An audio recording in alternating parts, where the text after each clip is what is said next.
Hello student, क्या हाल है। तो संभव सीरीज में आज हम environment and ecology lecture number 10 करने वाले हैं और ये पर्यावरण से संबंधित समसामयिक कुछ जो मामले हैं उस पे हम चर्चा करेंगे।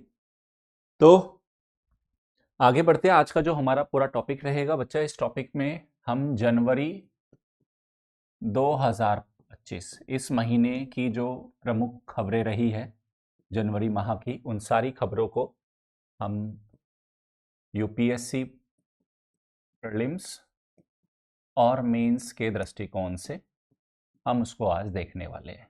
पूरे एक महीने का जितने भी इम्पोर्टेंट हमारी खबरें हैं उन सबका हम प्रारंभिक परीक्षा और मुख्य परीक्षा के दृष्टिकोण से विश्लेषण करेंगे। बच्चों, आगे बढ़ने से पहले मैं आपको बता देता हूं, संभव 2026 जो ये सीरीज है यूपीएससी प्रीलिम्स 2026 के लिए है, फ्री ऑफ कॉस्ट है। इस एक पूरा बैच है, इसमें आप फ्री एनरोल करने के लिए इसी वीडियो के डिस्क्रिप्शन में लिंक दिया गया है, डिटेल दिया गया है, उससे आप अपने आप को एनरोल करा सकते हो। क्लास का पीडीएफ भी आपको उसके थ्रू मिल जाएगा बच्चा, ठीक है। और अगर आपको 2028 टारगेट करना है या 2027 टारगेट करना है या 2026, तो सबके लिए हमारे कोर्सेज है बच्चा। 2028 के लिए प्रारंभ 2.0 है, 2027 के लिए संकल्प बैच है और सृजन प्रीलिम्स क्रैश कोर्स है, वो 2026 वाले हमारे प्रीलिम्स के लिए है। ये 2,999 रुपये का है, ये 13,499 रुपये, ये 29,999 रुपये। अधिक जानकारी के लिए आप वीडियो के डिस्क्रिप्शन में जाके देख सकते हैं बच्चों। तो सबसे पहली और शानदार जो हमारी एक घटना हमें देखने को मिली अभी लद्दाख में बच्चा, जनवरी के महीने में हमें आसमान बिल्कुल ऐसे लाल रंग का दिखाई दिया। तो एक दुर्लभ, मतलब एक रेयर, ये आपका ज्योग्राफिकल फिनोमिनन है। ये अचानक से लाल क्यों दिखाई दिया? क्या ये ऑरोरा है? और अगर ऑरोरा है तो ऑरोरा तो इस कलर के नहीं दिखाई देते, तो ये हुआ कैसे? इसके पीछे का पूरा कॉज क्या है? और कहीं लद्दाख के अंदर आसमान का कलर जो हमें रेड दिखाई दिया, इसके पीछे कोई हमारी चेतावनी या कोई अंतरिक्षीय संकेत तो नहीं है? उन सब विषय पे आज हम चर्चा करेंगे। तो लद्दाख के अंदर बच्चा हमें 19 और 20 फरवरी के दिन कुछ ऐसी घटनाएं देखने को मिली। और हैनले है बच्चा, लद्दाख के अंदर लोकेशन है, वहां पे ये हमें दिखाई दिया। तो जनवरी के मिड में आसमान बिल्कुल यहाँ गहरे लाल रंग का दिखाई दिया, ठीक है। तो सोशल मीडिया पे बहुत सारी खबरें भी उड़ी है ना कि ये नॉर्दर्न लाइट्स कहा गया, जो आमतौर पर आप जानते हो ना, ऑरोरा ऑस्ट्रेलिस, ऑरोरा बोरेलिस। दक्षिणी गोलार्ध में ऑरोरा ऑस्ट्रेलिस होती है और ध्रुवीय क्षेत्र में उत्तरी गोलार्ध में ऑरोरा बोरेलिस होती है। ये उसी तरह की बताई गई। तो बल्कि ये कोई सिर्फ एक दृश्य नहीं था बच्चा, ये एक चेतावनी भी है इस तरह का रंग दिखाई देना, क्योंकि हमारे सौर मंडल में कुछ ऐसा हो रहा है जो काफी रेयर है, उसके बारे में ये है। तो दरअसल आप जानते हो कि सन है अर्थ से लगभग 15 करोड़ किलोमीटर के डिस्टेंस पे है। सन अपने सरफेस से बहुत सारा बच्चा जो चार्ज पार्टिकल्स है, बहुत सारी एनर्जी को वो स्पेस में एमिट करता है। तो उसी में क्या हुआ कि ये जो सन है, यह सूर्य से 18 जनवरी के दिन सूर्य से एक एक्स कैटेगरी का, किस कैटेगरी का? एक्स कैटेगरी का सोलर फ्लेयर छोड़ा गया। ओके, यह सौर विस्फोटों की सबसे शक्तिशाली श्रेणी है। मतलब सन के ऊपर होने वाले एक जो विस्फोट है उसकी एक कैटेगरी है बच्चा, इसका नाम क्या रखा गया? एक्स क्लास फ्लेयर है बच्चा। ओके, और इस विस्फोट ने अंतरिक्ष में एक चुंबकीय तूफान को जन्म दिया। तो ये कब की घटना थी? ये 18 जनवरी को हुआ। 18 जनवरी को होने के बाद ये बहुत तेजी से अर्थ की ओर, हमारे सोलर सिस्टम के प्लैनेट्स की ओर बढ़ा बच्चा। तो इसकी स्पीड थी, जब ये आगे बढ़ रहा था, तकरीबन 1700 किलोमीटर प्रति घंटा की स्पीड से आगे बढ़ा। 1700 किलोमीटर प्रति घंटा नहीं, प्रति सेकंड। घंटा तो गलत बोला गया, प्रति सेकंड की स्पीड से आगे बढ़ा। और इस स्पीड से बढ़ता हुआ तकरीबन 25 घंटे में ये पृथ्वी तक पहुंच गया। ओके, तो ये क्या है? ये जो विस्फोट हुआ और उस फ्लेयर के बाद, जो सन के ऊपर फ्लेयर था, उसके बाद एक कोरोनल मास इजेक्शन हुआ। और बेसिकली इस कोरोनल मास इजेक्शन में है क्या बच्चा? आवेशित प्लाज्मा है और चुंबकीय क्षेत्रों का एक बादल है। ये लगातार आपके सोलर सिस्टम में आगे बढ़ने लगा, सोलर सिस्टम के प्लैनेट्स की ओर, तो पृथ्वी तक आ गया। जब ये पृथ्वी तक आ गया बच्चा, तो पृथ्वी पर आने के बाद इसने हमारे अर्थ का जो मैग्नेटिक फील्ड है, पृथ्वी के चारों तरफ चुंबकीय क्षेत्र है ना, पृथ्वी की आउटर कोर की वजह से पृथ्वी के पास एक चुंबकीय क्षेत्र है जो पृथ्वी के रक्षा कवच की तरह काम करता है। तो आदित्य L1 जो हमने सैटेलाइट छोड़ा हुआ है, उसने भी बताया कि जब ये अर्थ की ओर आया तो इसने अर्थ के मैग्नेटिक फील्ड को काफी कंप्रेस किया, उस पर दबाव डाला है। जो सन से जो एक कोरोनल मास इजेक्शन हुआ, तो जब यह सौर तूफान पृथ्वी के चुंबकीय क्षेत्र से टकराया तो इसने G4 श्रेणी के एक भूत चुंबकीय तूफान को पैदा किया। ओके, तो वैज्ञानिक पैमानों पर G4 को काफी गंभीर एक तरह का चुंबकीय तूफान माना जाता है। तो ये आया, तो इसका इंपैक्ट फिर हमें अर्थ पे देखने को मिला। तो यूजुअली तो आपने सुना होगा बच्चा, ऑरोरा जो लाइट्स होती है, ध्रुवीय प्रकाश होती है, वो ग्रीन कलर के होते हैं। वो ग्रीन कलर के लिए इसलिए होते हैं कि वो कम ऊंचाई पर होते हैं। लेकिन जो हमें लद्दाख में दिखाई दिया वो काफी ऊंचाई वाला दिखाई दिया। किस कलर का है वो? रेड कलर वाला है बच्चा। तो 300 किलोमीटर की ऊंचाई पर हमें दिखाई दिया। तो ध्रुवीय क्षेत्रों में ऑरोरा वैसे तो सामान्यतः हरे रंग के बनते हैं, लेकिन जो ये अपना हुआ हेनले में जो हमें देखने को मिला, केवल ऊपरी हिस्से में ही दिखाई दिया, हमें नजदीक नहीं था, ये वायुमंडल के ऊपरी भाग में था। तो इसमें क्या हुआ, 300 किलोमीटर से अधिक ऊंचाई पर सौर कण ऑक्सीजन परमाणुओं को उत्तेजित करते हैं। पूरा प्रोसेस किया, जो सन से आने वाले आपके फोटॉन्स है उसने आपके वायुमंडल के ऑक्सीजन के परमाणुओं को उत्तेजित किया, जिससे वो लाल चमकते हैं। ये पूरी कहानी हुई है आपके इस पूरे हेनले वाले केस में। तो अब हमें तो बड़ा खूबसूरत दिखाई दिया ना, रेड कलर का स्काई दिखाई दिया लद्दाख के अंदर, बड़ी यूनिक है, लेकिन ये एक तरह के अंतरिक्षीय खतरे का संकेत है। तो ये घटना केवल देखने में सुंदर नहीं थी, बल्कि एक S4 कैटेगरी का एक बच्चा क्या है, ये तूफान है। मतलब ये काफी एनर्जी वाला तूफान था, जिससे हमें अर्थ पे काफी इसके हानिकारक प्रभाव देखने को मिल सकते हैं। और वैज्ञानिकों ने यह भी बोला कि भविष्य में हो सकता है ऐसे और तूफान आए। चलो, तो इसरो के वैज्ञानिकों के अनुसार यह अंतरिक्ष में मौसम का एक गंभीर रूप था। यूजुअली ऐसा देखने को नहीं मिलता, तो इसलिए ये थोड़ा सा चिंता की बात भी है।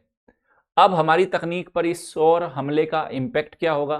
तो भैया ये बोल रहे हैं कि आपके जितने पावर ग्रिड है जिसमें से आपका ट्रांसमिशन हो रहा है, तो शक्तिशाली जो ये तूफान है बिजली के ट्रांसफार्मर को नुकसान पहुंचा सकते हैं, ब्लैकआउट कर सकते हैं, इतने डेंजरस है ये। उसके बाद जो आपका जीपीएस है, बैंकिंग है, नेविगेशन सिस्टम में, उसमें ये बाधा भी डाल सकते हैं। ठीक है, उसके बाद अंतरिक्ष में जीवन और मशीनों के लिए जोखिम है। आप जानते हो अंतरिक्ष में ही हमारे अंतर्राष्ट्रीय स्पेस स्टेशन पे बहुत सारे वैज्ञानिक रहते हैं, तो उनको इस तरह के रेडिएशन से बचने के लिए या इस प्रकार के विकिरण से बचने के लिए उनको बोला गया है कि थोड़ा देखभाल से रहे, सुरक्षा के जितने भी पैरामीटर्स हैं उनको वो फॉलो करे। और उसके साथ ही साथ ये कह रहे हैं कि वायु इस जो ये हुआ है, ये जो कोरोनल मास इजेक्शन हुआ, इसका अर्थ पे जो इम्पैक्ट आया है, ऊपरी वायुमंडल गर्म होने से सैटेलाइट्स पे खिंचाव बढ़ सकता है, जिससे सैटेलाइट्स की कक्षाओं में भी आपको बदलाव देखने को मिल सकता है।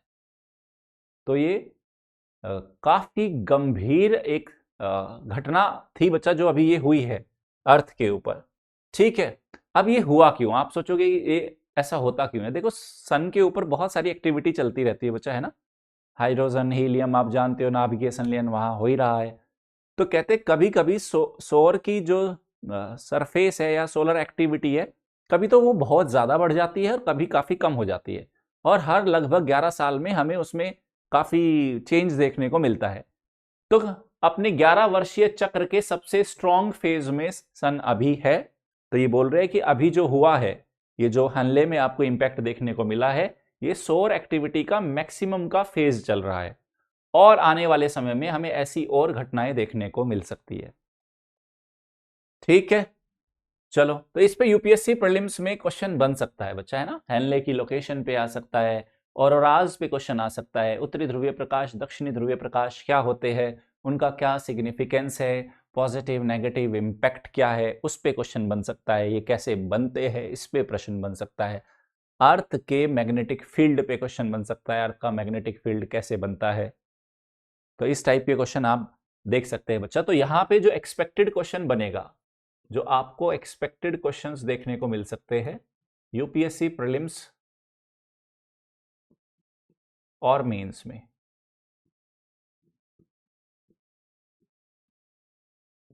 ठीक है। प्रीलिम्स में क्या देखने को मिल सकता है आपको, वही अर्थ का बच्चा, ये लोकेशन पूछ सकता है, ये कहां देखने को मिला आपको, ये लोकेशन कहां थी, लद्दाख के हेनले, ओके, या और लद्दाख की हेनले के अलावा कोई और लोकेशन पे क्वेश्चन जा सकता है। फिर आपका ध्रुवीय प्रकाश पे प्रश्न बन सकता है, ध्रुवीय प्रकाश क्या होते हैं, है ना, इसके पूरा मैकेनिज्म क्या है, कैसे बनते हैं, ठीक है। पृथ्वी के चुंबकीय क्षेत्र पे क्वेश्चन बन सकता है, पृथ्वी का चुंबकीय क्षेत्र क्या है, कैसे बनता है, ओके, किस तरह से वो व्यवहार करता है, इस पे प्रश्न पूछा जा सकता है। और ये मेंस में इस प्रकार का क्वेश्चन पूछा जा सकता है, ऑरोरा ऑस्ट्रेलिस ऑरोरा बोरेलिस क्या होते हैं, कैसे बनते हैं, उसके पूरे तरीके को समझाओ और उसका इम्पैक्ट क्या है, पॉजिटिव और नेगेटिव, ठीक। तो अगर हम बात करें इसका पॉजिटिव इम्पैक्ट क्या है और इसका नेगेटिव क्या है, नेगेटिव तो अभी आपने बहुत सारे देख ही लिए बच्चा। पॉजिटिव में आप एक देखो, आपको वायुमंडल को समझने में हेल्प मिलती है। इस तरह की घटनाएं जब होती है तो आपका एटमॉस्फेयर कैसे बना है, किस तरह से काम कर रहा है, उसके बारे में पता चलता है बच्चा। तो ऑरोरा का बनना या इस तरह की घटनाओं का होना हमें क्या पता है, हमारे वायुमंडल के बारे में हमारी समझ काफी अच्छी विकसित करता है। और ऑरोराज है, इट मींस हमारा अर्थ का मैग्नेटिक फील्ड, हमारे अर्थ के मैग्नेटिक फील्ड के बारे में बच्चा इससे पता चलता है कि वो अभी भी अच्छे से काम कर रहा है या नहीं कर रहा। ऑरोराज अगर है तो ऑरोराज बेस्ड बच्चा टूरिज्म भी होता है बहुत सारा, इकोनॉमी हर साल आप देखो ना, Scandinavian countries, Norway, Sweden, Finland, कितने सारे लोग सिर्फ ऑरोराज को देखने के लिए जाते हैं। तो हमें स्पेस से जुड़ी हुई एक्टिविटीज को समझने में, वायुमंडल उसकी कंपोजिशन को समझने में, अपने मैग्नेटिक फील्ड को समझने में बहुत सारा अपने को मिल ही रहा है। नेगेटिव आपने अभी देख ही लिए। तो इस तरह का अगर प्रश्न आया तो उसको हैंडल करेंगे हम, ठीक है। बाकी मुख्य परीक्षा के समय में थोड़ा और डिटेल में बात कर लेंगे। नेक्स्ट टॉपिक है अरावली वाला, बिल्कुल हॉट टॉपिक है, आप लोगों ने भी देखा समझा बच्चा। तो अरावली को लेके कि एक डेफिनेशन आई थी, डेफिनेशन में है ना वो 100 मीटर वाला क्राइटेरिया, और फिर कितना देश के अंदर बवाल हुआ। तो फाइनली सर्वोच्च न्यायालय ने दिसंबर 2025 के आदेश और पर्यावरणीय प्रभाव का विश्लेषण है, मामला वापस से कोर्ट ने उस पर संज्ञान लिया। तो अरावली का अस्तित्व संकट और पुनः परिभाषा का जो मुद्दा है, इस पे अब हम बात करते हैं।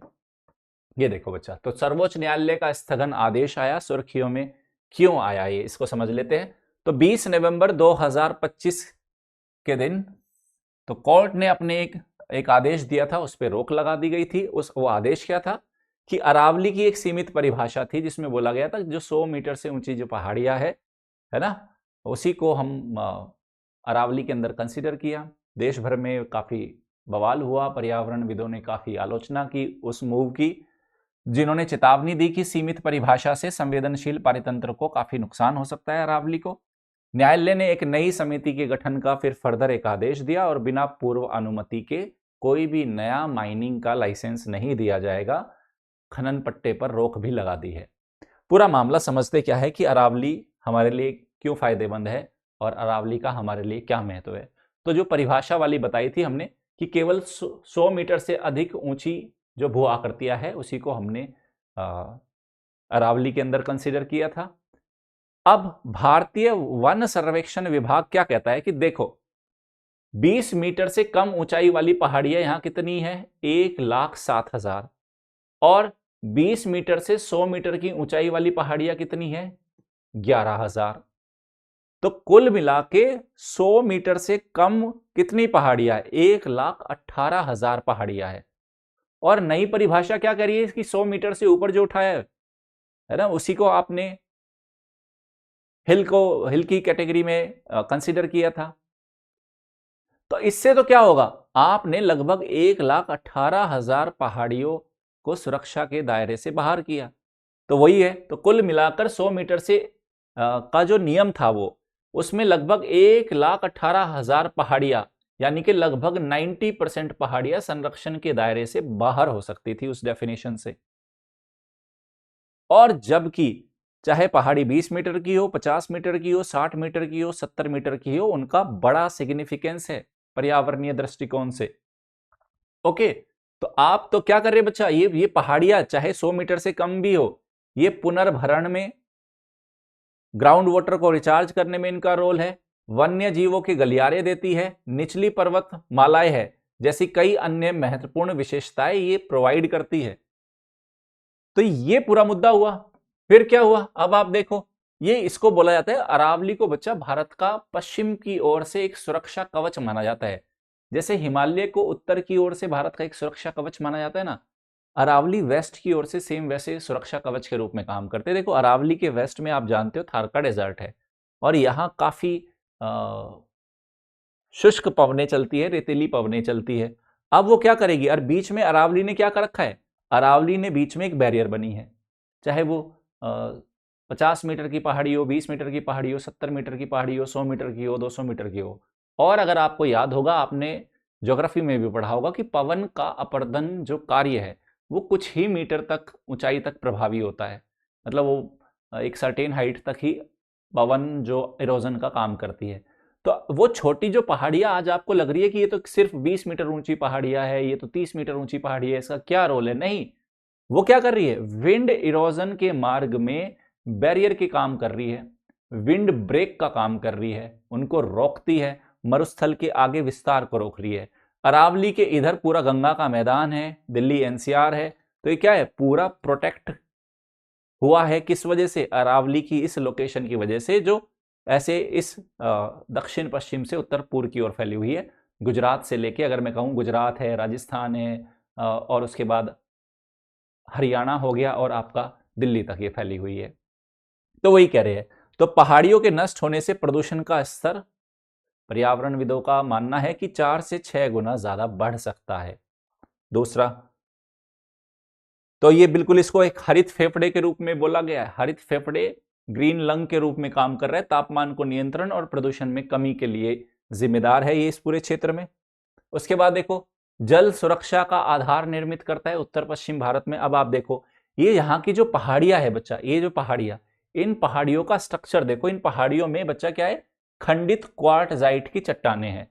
जैसे ही दक्षिण पश्चिम मानसून का सीजन आता है, या उत्तर पश्चिम भारत की ओर से, जब उत्तर पश्चिम की ओर से भारत में शीतकाल में जो मावट आती है, उस टाइम पे भी जो वर्षा होती है बच्चा, इन चट्टानों से होती हुई इसके ग्राउंड वाटर को रिचार्ज करती है, ग्राउंड वाटर को रिचार्ज करती है, तो भूमिगत जल भंडारण को बनाए रखती है।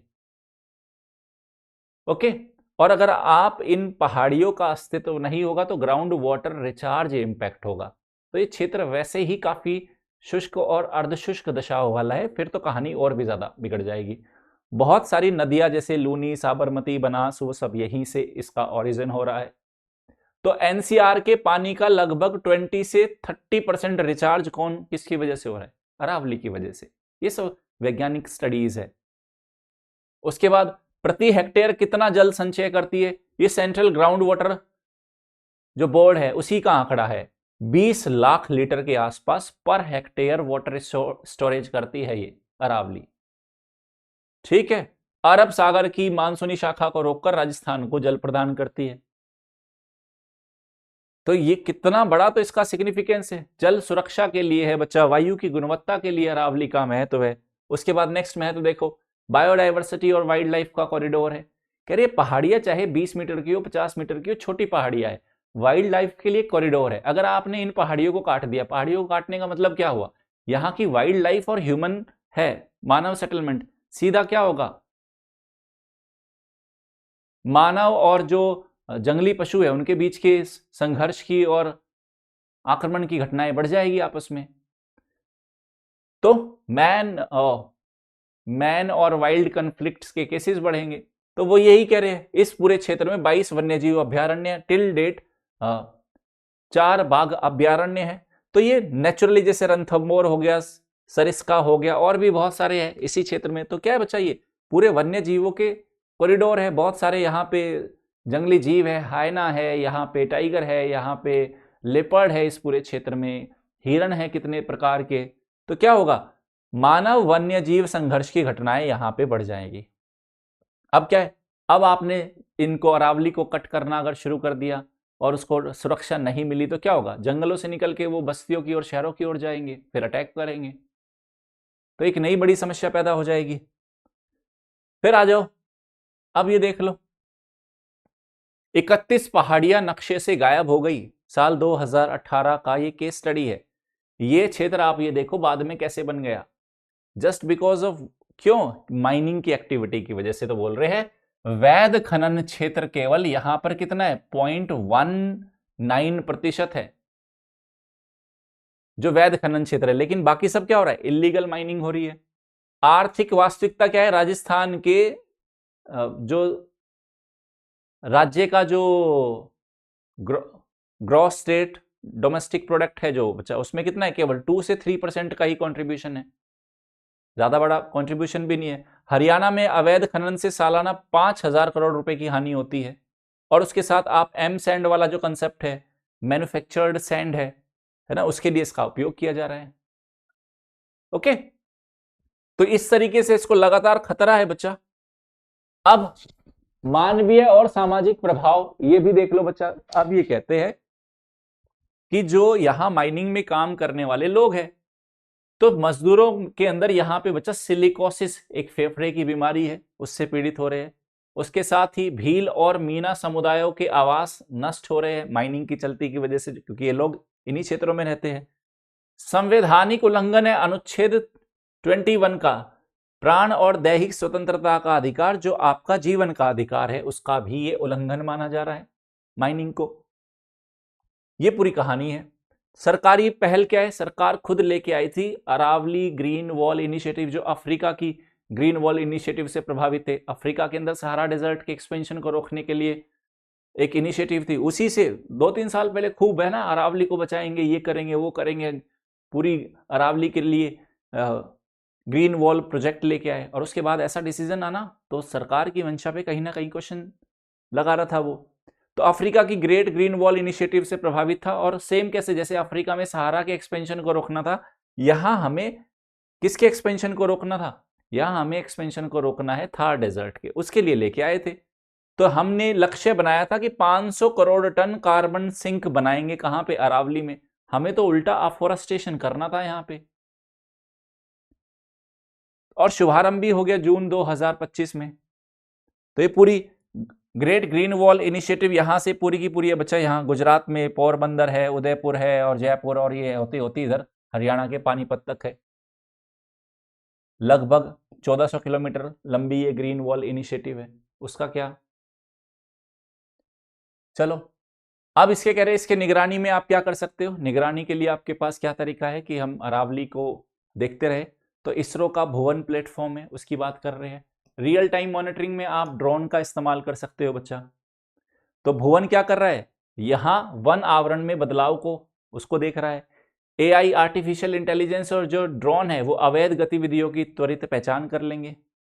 उसके साथ साथ अंतरिक्ष से भूमि, तो आप क्या है ऊपर से निगरानी कर रहे हो, ग्राउंड लेवल का मॉनिटरिंग की तुलना में टेक्नोलॉजी क्या कर रही है, आपको ऊपर से है ना अंतरिक्षीय निगरानी का ऑप्शन दे रही है। तो टेक्नोलॉजी आ रही है, उसका इस्तेमाल करके हम मॉनिटर कर सकते हैं कहाँ पे इलीगल माइनिंग हो रही है, कहाँ पे डिफोरेस्टेशन काफी तेजी से बढ़ रहा है, फिर सरकार उसी के अनुरूप अपने स्टेप्स ले लेगी।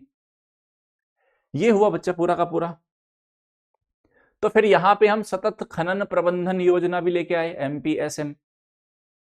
तो एक संतुलित विकास का इसमें पूरा का पूरा ढांचा है बच्चा। तो इसमें वहन क्षमता, पारिस्थितिकी की सीमा के भीतर ही खनन करेंगे। पहली बात, आप उतना ही माइनिंग करो जो इकोलॉजिकली ठीक है, किया जा सकता है, उसको इम्बैलेंस ना करे। दूसरा, इसमें क्या कर रखा है बच्चा, वैज्ञानिक निगरानी के प्रोविजन किए गए हैं।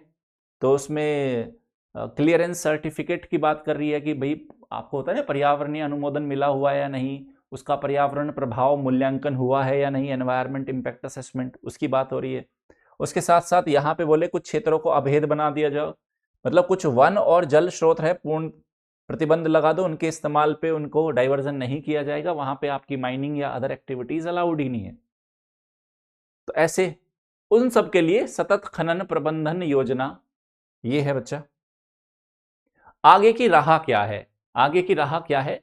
अभी तो हमने इस वाली जो डेफिनेशन है, ये पुरानी सोच 100 मीटर की ऊंचाई वाली, इस पे से हम दूर जा रहे हैं। हम थोड़ा सा और टेक्निकल, हम स्लोप को याद रख रहे हैं कि स्लोप क्या होना चाहिए, वैज्ञानिक मानक 3 डिग्री या उससे ज्यादा का स्लोप है, इसको अभी हम कंसिडर कर रहे हैं।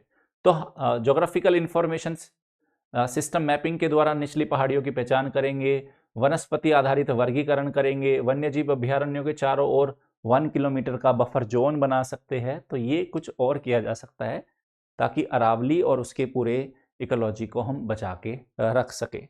ये है बच्चा पूरी की पूरी कहानी।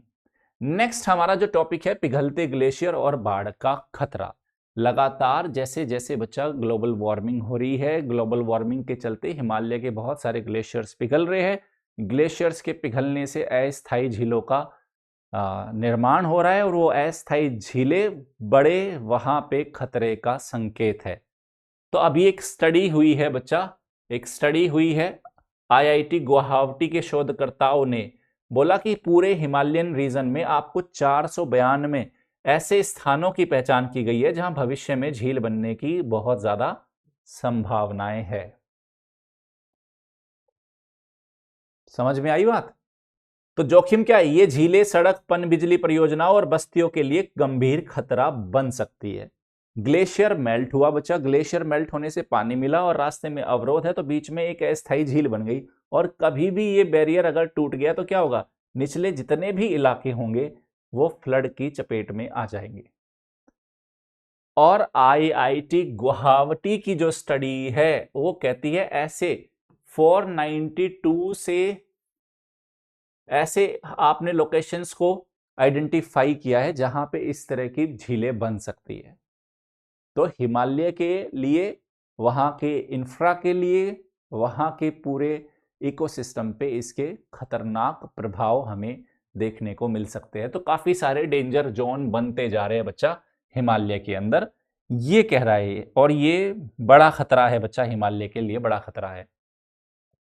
तो यहां हम क्या कर सकते हैं, मतलब इन्होंने किया क्या यहां पे? तो इसने क्या किया, ये एक जो मॉडल बनाया है आईआईटी गुवाहाटी में, इसने आसपास की जितनी झील्स है, जितने सर्क डेवलप हो रहे हैं, पहाड़ी क्षेत्रों में सर्क बनते हैं, ये मैंने आपको ज्योग्राफी में पढ़ाया है, और धीमे ढलान वाली झील बनने के ये क्या है बच्चा? ये सबसे बड़े संकेत है जिससे, है ना, खतरा पैदा हो रहा है हिमालय के अंदर।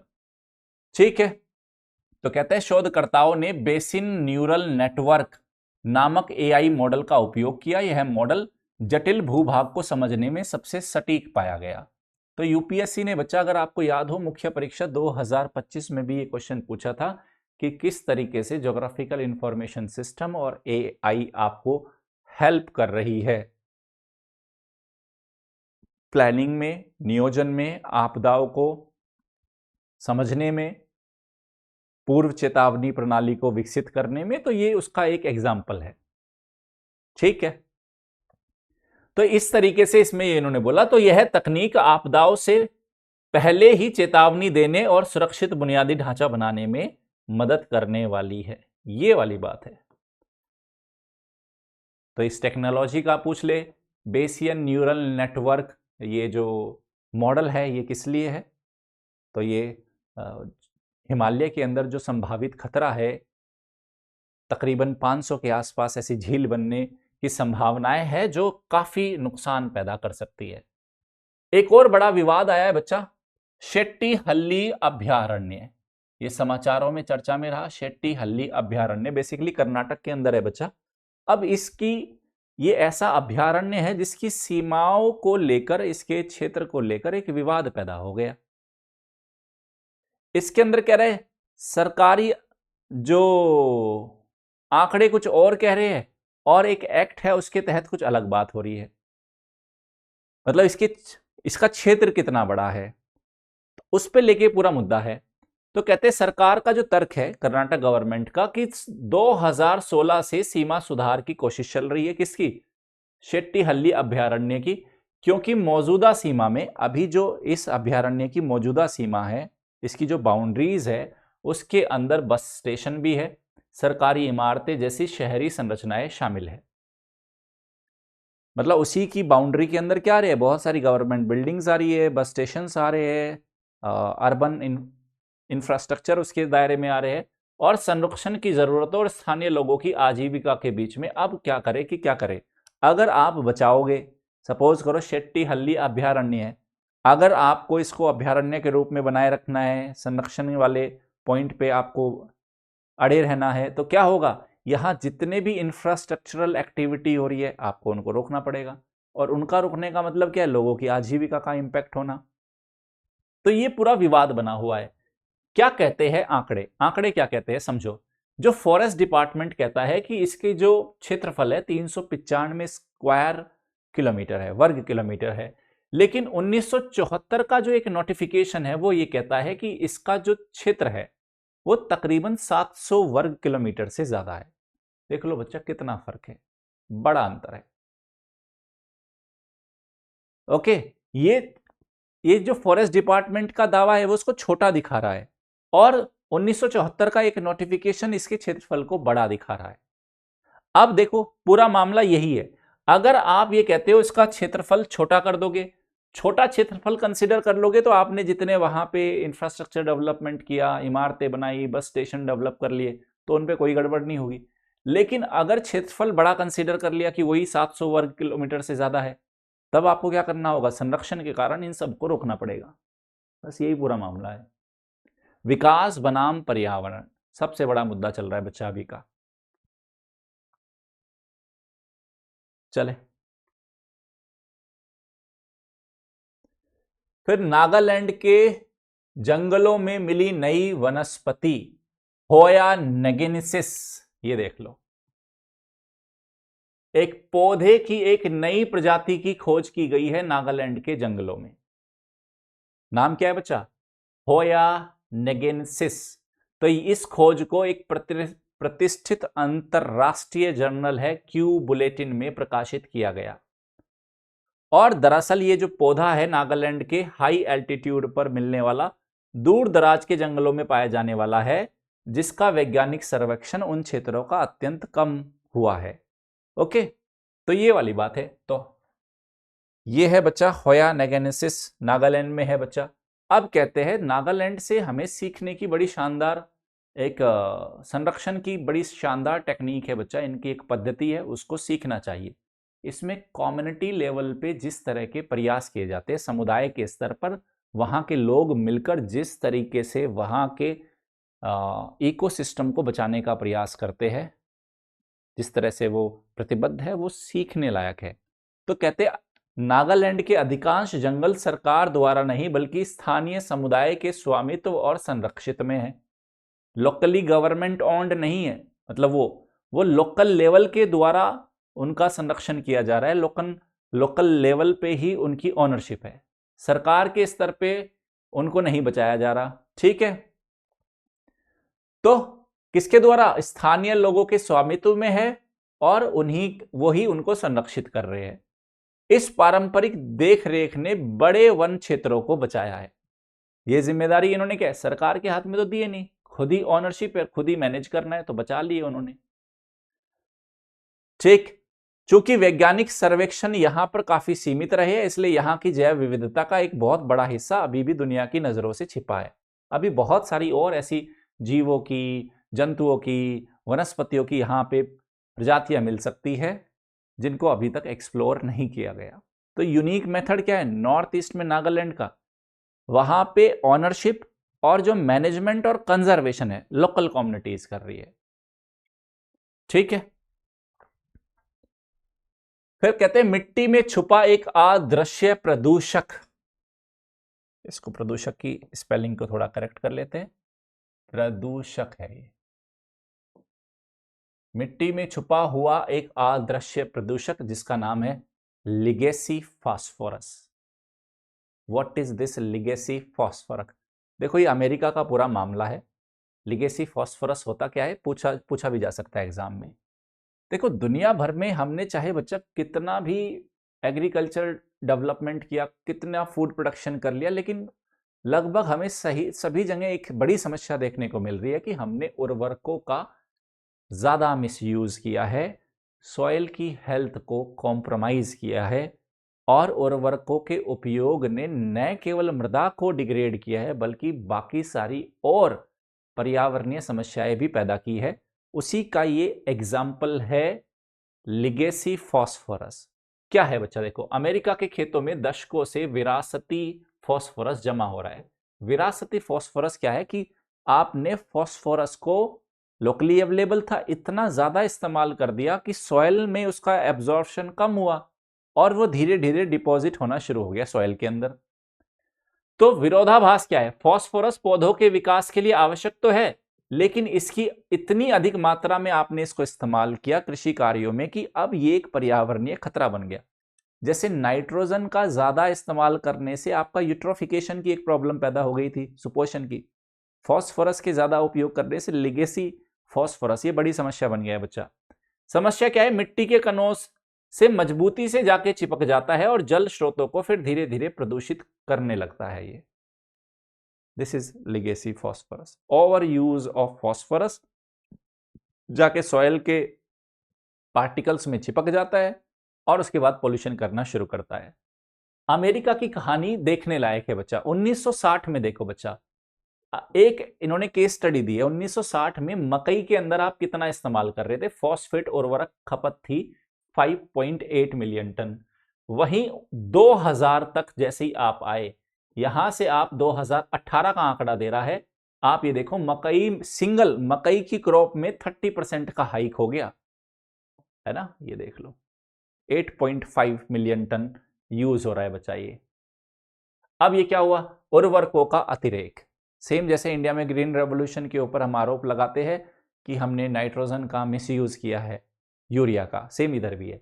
तो दशकों तक किसानों ने एहतियात के तौर पर जरूरत से ज्यादा खाद डाली। 1960 से 2007 के बीच फॉस्फेट का कंजप्शन बच्चा देखो, कहते हैं 5.8 मिलियन से बढ़कर 8.5 मिलियन टन तक हो गया। और मकई के अंदर तो 2000 से लेके साल 2018 के बीच में 30% ज्यादा बढ़ गया। ओके, केवल मकई की खेती में 2000 से 2018 के बीच में 30% बढ़ा। हुआ क्या, परिणाम क्या हुआ, फ्लोरिडा जैसे क्षेत्रों में मिट्टी में फास्फोरस का स्तर फसल की जरूरत से 10 गुना ज्यादा मिला। तो समस्याएं लगभग सब जगह ही हो रही है बच्चा। अगर अमेरिका जैसे विकसित देश में, जहां हम बोलते हैं यार इतने बहुत पढ़े लिखे लोग हैं, बहुत समझदार हैं, इनके किसान भी बहुत ज्यादा ये है, वहां तो साइंस एंड टेक्नोलॉजी का लेवल, वैज्ञानिक सब बहुत है, हमसे ज्यादा अच्छे बोलते हैं कि उनकी स्टडीज है, वहां भी समस्या चल रही है। ये लिगेसी फॉस्फोरस वाला इश्यू है बच्चा। फिर बच्चा हिमालय का छिपा हुआ खजाना, एक नई खोज मिली है बच्चा हमें उत्तराखंड के अंदर। एक मशरूम की नई प्रजाति देखने को मिली है। मशरूम पे यूपीएससी एक बार ऑलरेडी पहले भी क्वेश्चन पूछ चुका है, 2-3 साल पहले। तो भारत के हिमालय के समशीतोष्ण जंगलों में मशरूम की एक नई प्रजाति की पहचान की गई है और ये भारत में इस जीनस का पहला आधिकारिक रिकॉर्ड है। इससे पहले आप ये नहीं देखी गई थी। ओके, अब ये क्या है, क्या नाम है, इसको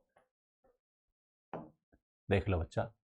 तो बांज के जंगलों में मिली है ये दुर्लभ प्रजाति। बांज बेसिकली ओक होता है बच्चा, ओक ओक ओक होता है, ओक बोलते हो ना आप, ओक। तो ओक के जंगलों में ये मिली है। स्थान कहां है, उत्तराखंड का बागेश्वर जिला। ऊंचाई किस ऊंचाई पर मिली है, 2600 मीटर से ज्यादा ऊंचाई पर मिली। अब खोज कब हुई थी, मॉनसून सर्वेक्षण हुआ था साल 2022-23 का, तब हुई थी।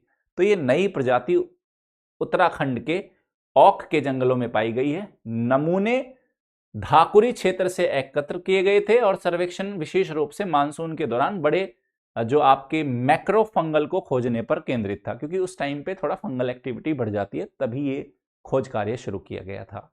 ओके,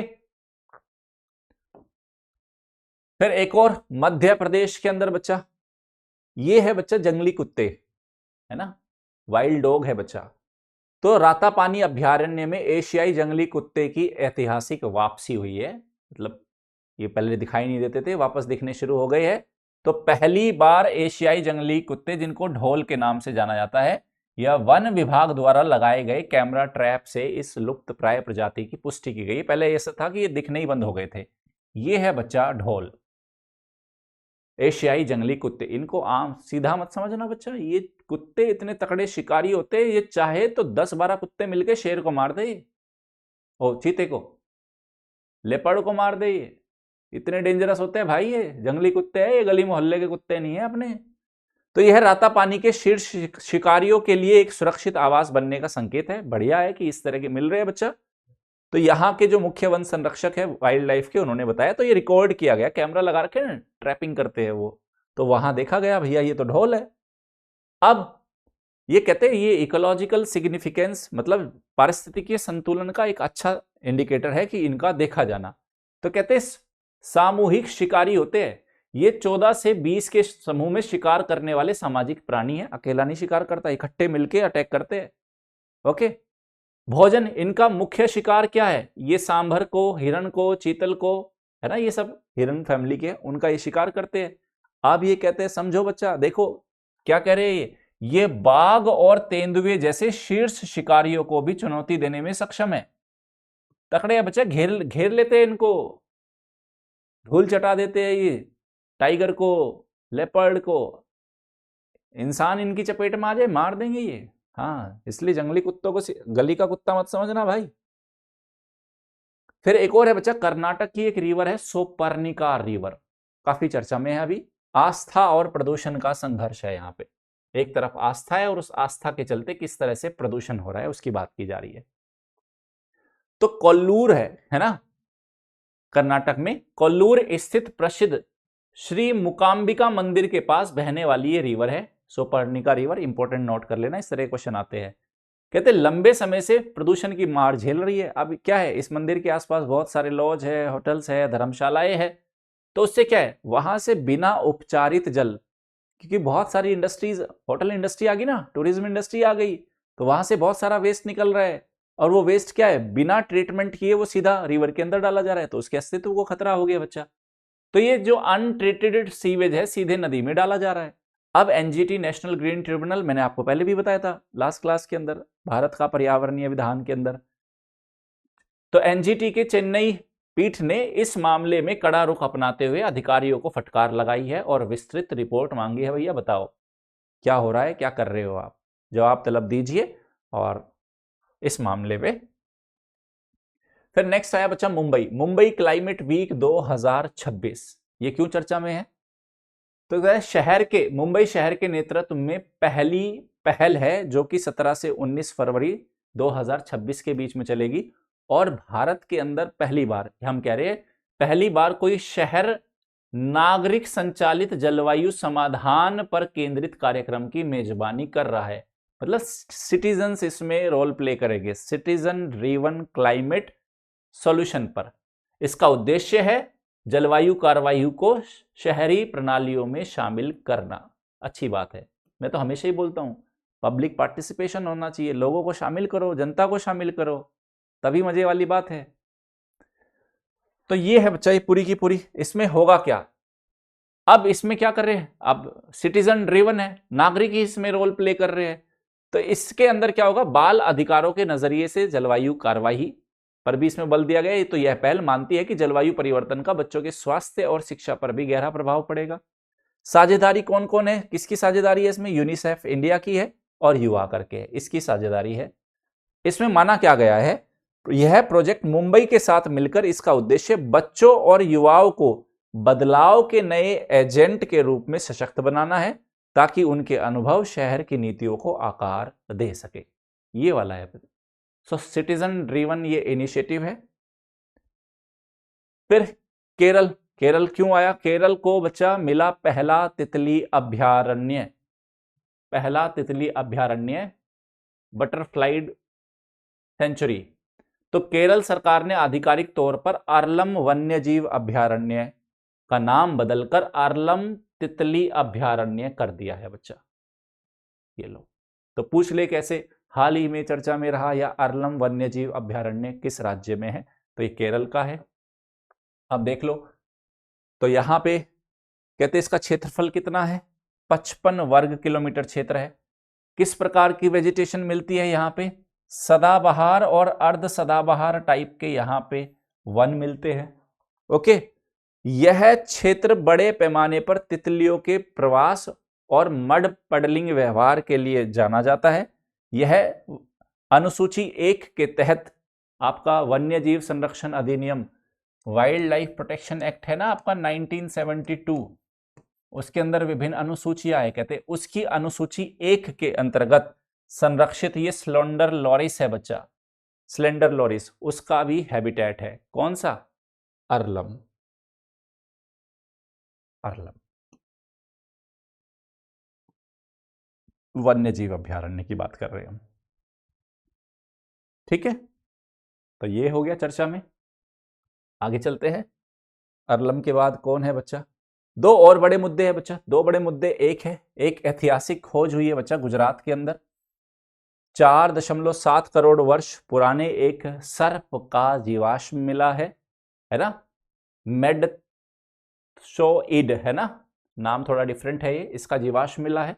और दूसरा एक है अन्नामलाई टाइगर रिजर्व के अंदर हम एम स्ट्रिप्स द्वारा बाघों की गणना का डिजिटलीकरण कर रहे हैं। एम स्ट्रिप पे ऑलरेडी एक बार पहले भी यूपीएससी क्वेश्चन पूछ चुका है कि एम स्ट्रिप प्रणाली है क्या। तो ये दो खबरें क्या करते हैं, एक तो वो 4.7 करोड़ वर्ष पुराने स्नेक के जो जीवाश्म मिले उसकी बात कर लेते हैं। तो कहते पश्चिमी भारत की जो चट्टाने हैं गुजरात साइड की, उसकी बात कर रहे हैं। वहां पर प्राचीन दुनिया के संकेत मिले हैं। गुजरात में खोजे गए जीवाश्म प्रारंभिक इयोसीन युग के हैं। इयोसीन याद है ना आपको बच्चा? सेनोजोइक युग में आपको पता है सेनोजोइक युग हमने दो कैटेगरी में डिवाइड किया था। इसमें एक है क्वाटरनरी और सेकंड है टर्शरी। ओके, क्वाटरनरी के अंदर आपने पैलियोसीन, इयोसीन, ओलिगोसीन, मायोसीन और प्लायोसीन ऐसे फर्दर सब डिवीजन किए हुए हैं। फिर क्वाटरनरी में आपको पता है प्लीस्टोसीन और होलोसीन। इस तरीके से जियोलॉजिकल टाइम स्केल ज्योग्राफी में आपने पढ़ा होगा। तो ये क्या कह रहा है, कब के है ये अर्ली इयोसीन के बता रहा है। किनको? इन जीवाश्म को।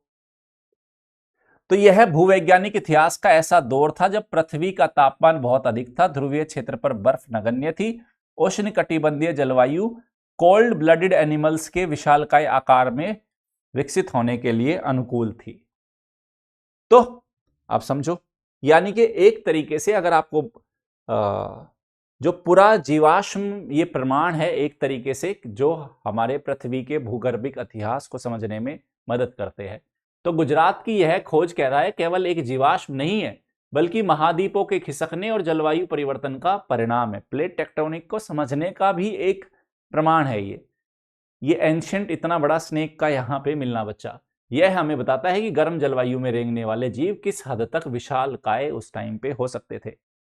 जैसे हम अतीत को समझने के लिए पृथ्वी की परतों का अध्ययन करते हैं, सेम हमने बताया हम क्या कर रहे हैं बच्चा, वर्तमान परिस्थितियों को बचाने के लिए भूभागों का संरक्षण करना आवश्यक है। अब ये कितनी अच्छी बात बोली, देखो कितनी अच्छी बात बोली। कह रहे आज हम क्या कर रहे हैं, आज अगर हमें पृथ्वी के भूगर्भिक इतिहास को समझना है तो हम क्या करते हैं, चट्टानों के अंदर जो जीवाश्म मिल रहे हैं उनको देख रहे हैं, समझ रहे हैं, स्टडी कर रहे हैं। अब ये कह रहा है अगर अब भविष्य भी तो आएगा ना बच्चा, तो भविष्य में सपोज करो अगर 3 करोड़ साल बाद और हम वापस से पृथ्वी को समझने की कोशिश करें तो आप लैंड फॉर्म्स को छोड़ो तो सही, लैंड फॉर्म्स से नहीं होंगे तो क्या होगा, जीवाश्म कहां मिलेंगे। तो वो कह रहा है भूभागों का संरक्षण करना जरूरी है। तो आपके भूभाग संरक्षित रहेंगे, आपकी इकोलॉजी प्रोटेक्ट रहेगी, तो आपके जीवाश्म बनेंगे जिनको भविष्य में स्टडी किया जाएगा। समझने की कोशिश करो, अगर आपने पूरे अरावली को कट कर दिया बच्चा, सपोज करो, तो अरावली को कट करने का मतलब अरावली की पूरी इकोलॉजी समाप्त हो गई। तो मतलब आज से 3 करोड़ साल बाद अगर इस क्षेत्र को आपको स्टडी करना हो, कैसे जीव थे, क्या क्लाइमेट था उस टाइम पे, कौन कौन से प्रोसेस काम कर रहे थे, कैसे समझ पाओगे बताओ फिर। तो लैंड फॉर्म्स को बचाना जरूरी है अगर आपको इकोलॉजी को बचाना है तो तो हमें वर्तमान पारिस्थितिकी को बचाने के लिए भूभागों का भी संरक्षण करना जरूरी है। अरावली बच जाएगा तो अरावली की वाइल्ड लाइफ भी बच जाएगी। इसको ऐसे समझने की कोशिश करो। नेक्स्ट चलते बच्चा, अन्नामलाई टाइगर रिजर्व है संरक्षण में डिजिटल क्रांति। देखो पहले क्या होता था बच्चा, वन्य क्षेत्र में जो आपकी कीस्टोन स्पीसीज है, अम्ब्रेला स्पीसीज है, उनको मैनुअली हम उनको स्टडी करते थे, फिर उनके आंकड़ों को लिखते थे, फिर उसके बाद आंकड़ों को कंप्यूटर में अपलोड किया जाता था। लंबा प्रोसेस था, और उसमें भी इंसान से कोई चूक हो जाए भाई आंकड़ा कलेक्शन में, उनकी रिपोर्टिंग में, उनके अपलोड करने में, तो क्या होता है, पूरा का पूरा उद्देश्य विफल हो जाता है। तो ये कह रहा है जो अन्नामलाई टाइगर रिजर्व है, ओके, तो वहां पे अखिल भारतीय बाघ अनुमान सर्वेक्षण 2026 इसकी बात कर रहे हैं। तो हम इसमें एम स्ट्रिप को यूज कर रहे हैं। What is this M stripes, क्या है बच्चा, ये मॉनिटरिंग सिस्टम फॉर टाइगर्स है, intensive protection and ecological status, ये इसकी फुल फॉर्म है। तो पूछ लिया जाए कि कभी कभी समाचारों में चर्चा में रहने वाले एम स्ट्रिप का संबंध किससे है, तो संबंध किससे बच्चा, टाइगर मॉनिटरिंग सिस्टम है, ये टाइगर मॉनिटरिंग सिस्टम है पूरा का पूरा ये एम स्ट्रिप। तो इसमें डेटा कलेक्शन का मॉडर्नाइजेशन किया गया है। इसमें क्या मॉडर्नाइजेशन किया गया भैया, पहले मैंने बताया, पहले आपको कोई भी डेटा कलेक्ट करना होता था वाइल्ड में, आपके जो कार्निवोर्स का है, हर्बीवोर्स का है, प्लांट का है, बाकी स्पीसीज का, मैनुअली उसको स्टडी किया जाता था, मैनुअली रिकॉर्ड कीप किए जाते थे, उसके बाद उनको अपलोड किया जाता था। तो कहीं पे भी एरर की गुंजाइश थी उसमें। तो पहले वन कर्मी मैनुअल रूप से डेटा लिखते थे, बाद में अपलोड करते थे। अब जीपीएस है ना, ग्लोबल पोजिशनिंग सिस्टम एनेबल्ड उपकरणों के माध्यम से रियल टाइम में डेटा की एंट्री की जाती है बच्चा। तो इससे हमारी एक तो स्टडीज फास्ट हो जाएगी, एफिशिएंट हो जाएगी, एरर समाप्त हो जाएंगे। तो अगर यूपीएससी कभी भी आपसे ये भी पूछेगा ना कि आपकी कंजर्वेशन एफर्ट्स में टेक्नोलॉजी का क्या रोल है, तो ये मेंशन करो बच्चा। आप एआई को लेके आ रहे हो, आप डिजिटल टेक्नोलॉजी का इस्तेमाल कर रहे हो वाइल्ड लाइफ को मॉनिटर करने में, स्टडी करने में, प्रोटेक्शन करने में, और उसका one of the best example है एम स्ट्रिप्स। ठीक है, तो अब इसमें क्या करेंगे आप, जब आप टेक्नोलॉजी को लेके आते हैं, टेक्नोलॉजी को लेके आने से क्या फायदा होगा बच्चा, जो आपका समय की जो खपत कम होगी, समय की खपत कम होगी, और मैनुअल खपत, ह्यूमन आपका जो एफर्ट्स है वो कम लगेंगे। टेक्नोलॉजी आपका रोल प्ले कर रही है, दोनों से ही फायदा है। सेकंड, आपका डेटा कलेक्शन क्या होगा, मशीन काम करेगी, एक्यूरेसी से काम करेगी, तो डेटा कलेक्शन इंप्रूव हो जाएगा बच्चा। ओके, और दूसरा क्या होगा बच्चा, इसमें टाइम भी कम लगेगा, तो एरर फ्री होगा। प्रत्यक्ष डिजिटल एंट्री मानवीय भूलों पर काम करती थी। डेटा को तत्काल आप इंटीग्रेट कर लोगे, स्टडी कर लोगे, उसमें आप एआई का भी इस्तेमाल कर सकते हो। उसके साथ ही साथ लोकेशन को आप इजीली ट्रैक भी कर सकते हो। तो ये काफी फायदेमंद रहने वाला है। तो हमने पढ़ा क्या क्या बच्चा, हमने आज के टॉपिकों में क्या क्या किया, हमने अन्नामलाई टाइगर रिजर्व की बात करी, गुजरात के 4.7 करोड़ साल पहले जो मेडसॉइड जो सर्प है उसके एविडेंसेस फॉसिल्स पे बात करी हमने, उनको समझा। उसके साथ साथ आपने केरल का जो अरलम वन्यजीव अभ्यारण्य है उस पर बात की। मुंबई में, मुंबई क्लाइमेट वीक है बच्चा ये, तो पहली सिटीजन ड्रिवन आपकी क्लाइमेट सॉल्यूशन का ये एक पहल था। ये सोपर्निका रिवर है, इस पे हमने बात की, ढोल पे बात की, रातापानी की लोकेशन याद रखेंगे। ओके, उत्तराखंड के ओक के जंगलों में मिलने वाले हमने एक विशेष मशरूम की बात की। उसके बाद हमने लिगेसी फॉस्फोरस की बात की, अमेरिका में जो हम जिस तरह से देखा, अरावली की बात की हमने, और हैनले में जो हमें लद्दाख में देखने को मिला हमने उसकी बात की। ये सारे हमारे जनवरी 2026 के इंपॉर्टेंट मुद्दे थे बच्चों, जिन पे हमने पूरा डिस्कशन किया। आई होप ये आपको समझ में आया होगा, पसंद में आया होगा। मिलते हैं फिर एक और सेशन में, तब तक अपना ख्याल रखना, बाय बाय, टेक केयर।